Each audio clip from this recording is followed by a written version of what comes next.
I gripped it firmly in my hand. I was torn whether I should really go ahead with it. My eyes turned to the woman in front of me. Her cheeks were blushing, and her eyes glistened as she looked at me. Seeing her up close was breathtaking. She was so beautiful. I'm sure she must have steeled herself to be here. If that's the case, I'd like to respond to her wishes, too. Because I felt the same way as she did.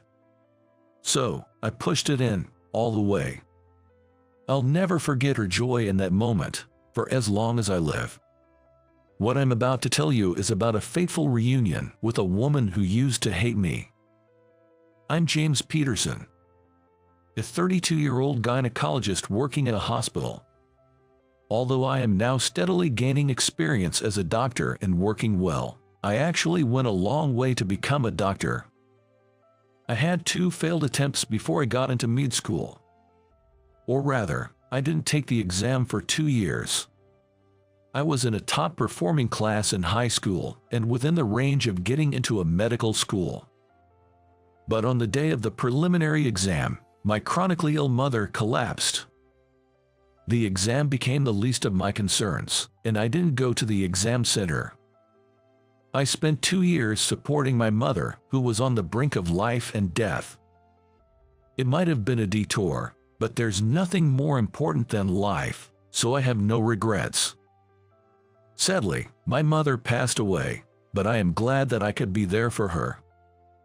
I always dreamt of becoming a doctor, and through my mother's battle with illness, my desire became even stronger. So, 2 years later than my peers, I entered medical school. Now, working as a doctor, a woman transferred to my hospital. The beautiful classmate from high school who used to hate me, Amanda, became my patient. Well, it would be more accurate to say that she was always competing with me, rather than hating me. Amanda and I went to the same preparatory school. We were always competing for top grades, and she treated me as a rival on her own accord. I didn't particularly feel that she was a rival, but it is true that competing with her motivated me to study harder. Maybe because she saw me as a rival, she was always tough on me. She often told me, "I will not lose to you," but I admired her competitiveness, which was a stark contrast to my laid-back personality, and I thought it was cool. In high school, I hadn't told anyone except my homeroom teacher why I gave up on the exam. Of course, I didn't tell Amanda either. I couldn't take the exam because my mother was critically ill. It was serious, and I was scared. I was afraid to say it out loud. I didn't want to say my mother was in critical condition. If I said it, the scene of my mother collapsing in front of me would come to my mind. I couldn't bear the sympathetic looks from everyone. But Amanda, not knowing the reason, seemed to think that I had run away before the exam. "You didn't have the confidence, and you ran away. Not even going to the exam site, you're such a coward." She insulted me like that and wouldn't talk to me from then on. She got accepted into a prestigious university. It was the university she had always claimed she would get into since our freshman year of high school. She was honest with her feelings and straightforward. She was hard on herself and others, but she never shied away from making the effort that matched. To me, she seemed dazzling. Who would have thought that Amanda would become my patient? I wonder how she will react. The reunion was a mix of happiness and a bit of fear. I met Amanda when I was shopping at a convenience store before work.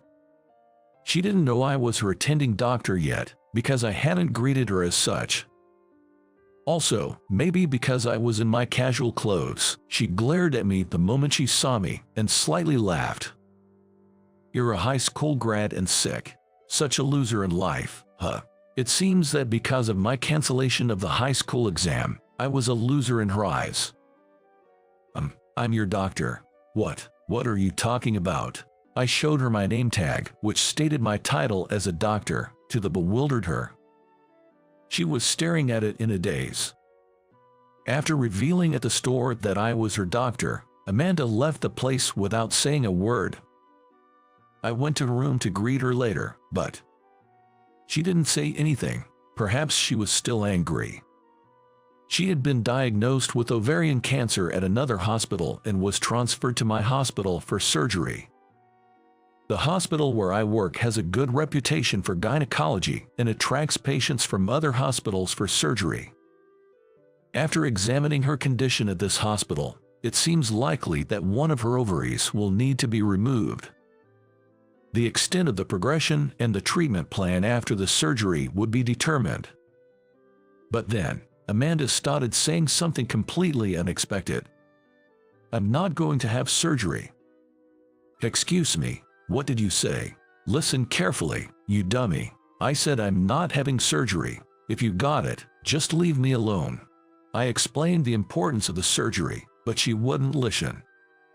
I wondered if she didn't like me, so I had other doctors and nurses talk to her about the surgery. But no matter who talked to her, Amanda refused the surgery. And she wouldn't give any reasons.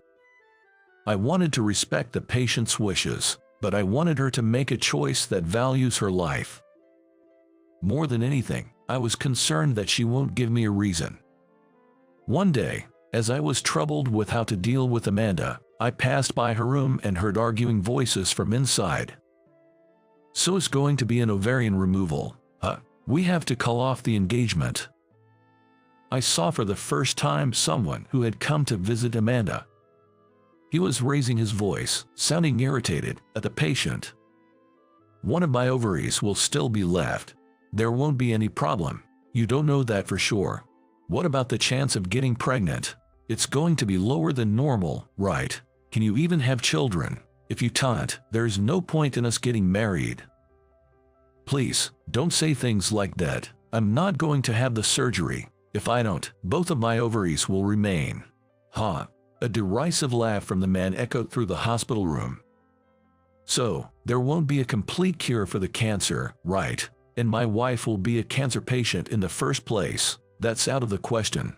There's only one thing I want from my wife: to bear children that will carry on my superior genes. I heard ovarian cancer can be hereditary. It would be a disaster if our child inherits it." The sound of Amanda's sobbing could be heard.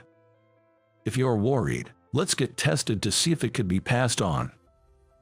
Just the fact that you have cancer is a huge turnoff. Don't drag me into your illness. You can handle it alone."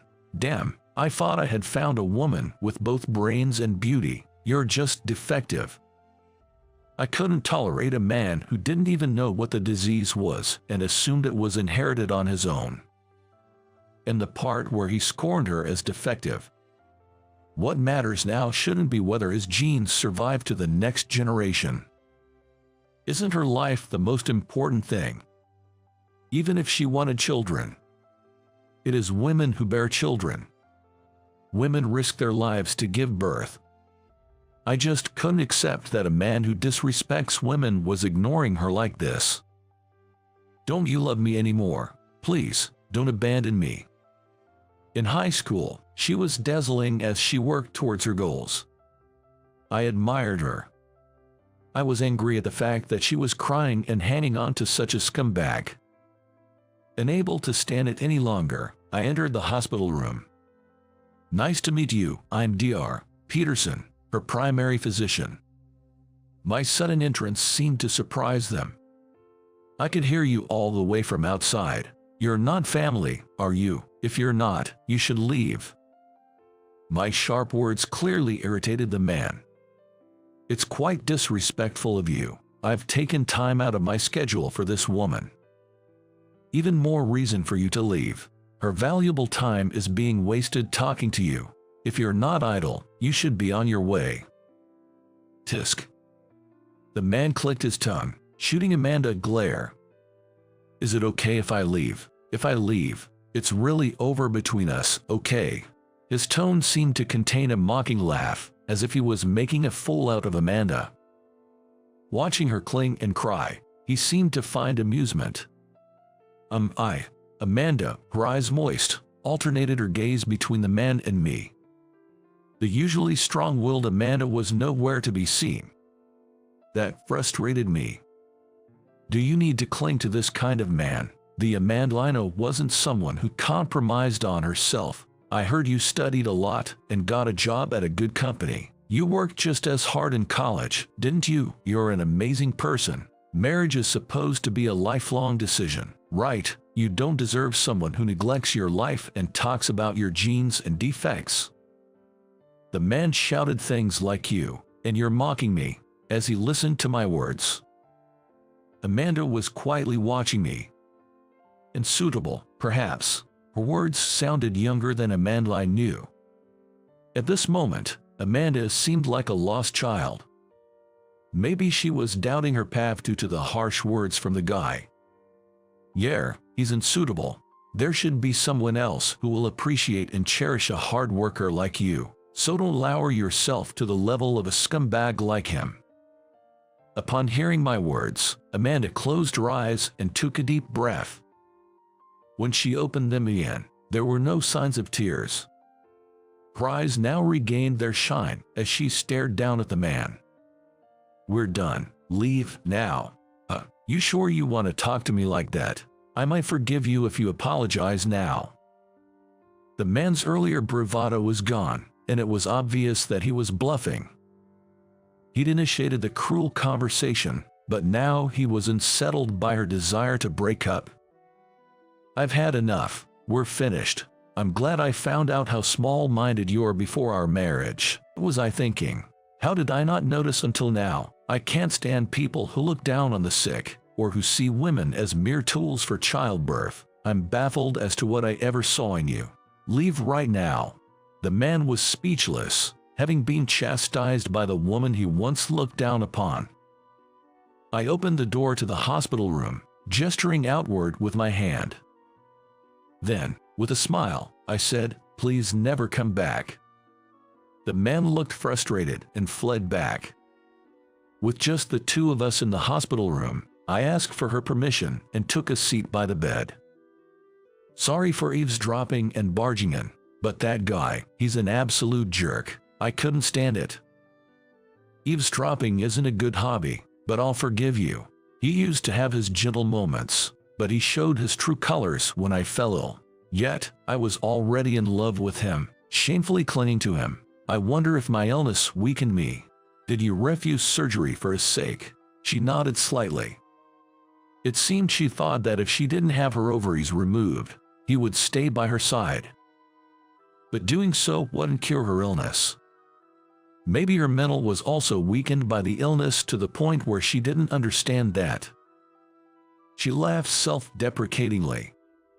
Oh, you've seen an embarrassing side of me. I feel completely exposed. She seemed a bit embarrassed. But it might not be fair that she was the only one whose secret was known. I've also hidden something. Can I share it with you? I felt the need to reveal why I didn't take the college entrance exams. I told her about how my mother fell ill, how critical her condition was, and that I had to postpone my exams for 2 years to take care of her. Once I finished, she hit me gently with her pillow. Why didn't you tell me that? At such a tough time, I accused you of running away, didn't I? That's awful. I didn't want to worry you, so I couldn't say it. I thought getting pity would be painful, too. Saying this, she hit me again with her pillow. It didn't hurt at all, but each hit made a comical sound. Why should I be considerate of you, my rival? Why won't worry about you? I told you to keep up with me, didn't I? I'll go to college first and work hard so you can't catch up, but I still want you to chase me. At her typical words, I couldn't help but laugh. So, she wouldn't pity me, huh? It seems that I had misunderstood her. From there, we were engrossed in stories from our student days. She, who had been crying in front of her boyfriend until just now, was regaining her energy, occasionally showing anger or laughter. This is the way she should be. Her clinging to such a terrible guy is just not like her. So, what will you do about the surgery? She looked at me blankly before laughing defiantly. Of course, I'm going to do it. I'll get well quickly and work hard again. I worked hard to get into this company. I'm still going to rise to the top. Her competitive spirit came out in her face. Just like her dazzling student days, she's still shining now. The surgery was a success, and the pathology report indicated the cancer could be completely removed, with low malignancy and low risk of metastasis. At her request, genetic testing was done, which showed no genetic risk for cancer. Both she and I were relieved. During her hospitalization, we talked every day, and the distance between us seemed to have closed. I enjoyed the time I spent talking to her outside my working hours. Bring me a drink in the afternoon.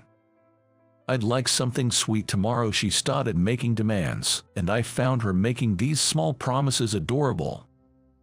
I'm sure I wasn't the only one who found our talks enjoyable. On the day of her discharge, I had prepared flowers for her.